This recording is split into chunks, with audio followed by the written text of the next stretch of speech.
majira ya saa 7:45 katika barabara ambayo ipo karibu na daraja la Tanzanite, wilaya ya Ilala, Dar es Salaam. Imetokea ajali iliyohusisha magari matatu na kusababisha majeruhi wawili na uharibifu wa magari. Ajali hiyo imetokea baada ya dereva wa gari lenye namba za usajili namba T 641 DRC aina ya Crown iliyokuwa inaendeshwa na dereva aliyefahamika kwa jina la Suleiman Feruza Jussa, akitokea maeneo ya Masaki akielekea kwenye mzunguko wa hospitali ya Aga Khan. Aligonga kingo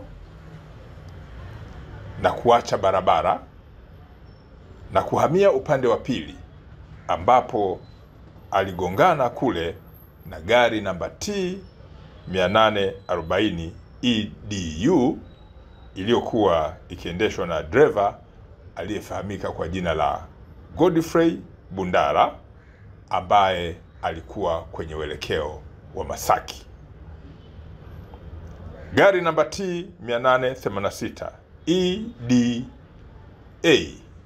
aina ya Volkswagen iliyokuwa ikiendeshwa na dereva Markina Anderson pia iligongwa baada ya gari lile la dereva Jussa kugonga kingo na kuhamia upande wa pili. Majeruhi wawili walipelekwa na wameendelea na matibabu katika hospitali ya Aga Khan na hali zao zinaendelea vizuri. Chanzo cha ajali hii ni mwendo kasi wa gari ambayo ilikuwa ikiendeshwa na dereva Jussa, ambayo ni gari namba T 641 DRC Toyota Crown. Jeshi la Polisi Kanda Maalum ya Dar es Salaam linaendelea kutoa wito kwa madereva wa vyombo vya moto kuwa makini, hasa kipindi hiki cha mvua, na kufuata sheria za usalama barabarani.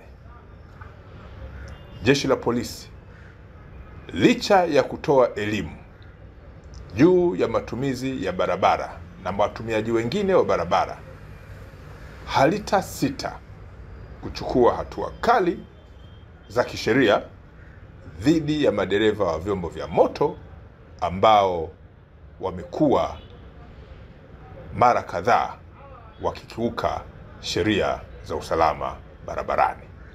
Narudia, Jeshi la Polisi Kanda Maalum ya Dar es Salaam, licha ya kutoa elimu, halitasita kuchukua hatua kali za kisheria dhidi ya madereva wa vyombo vya moto ambao wanaendesha vyombo hivyo bila kuzingatia sheria za usalama barabarani.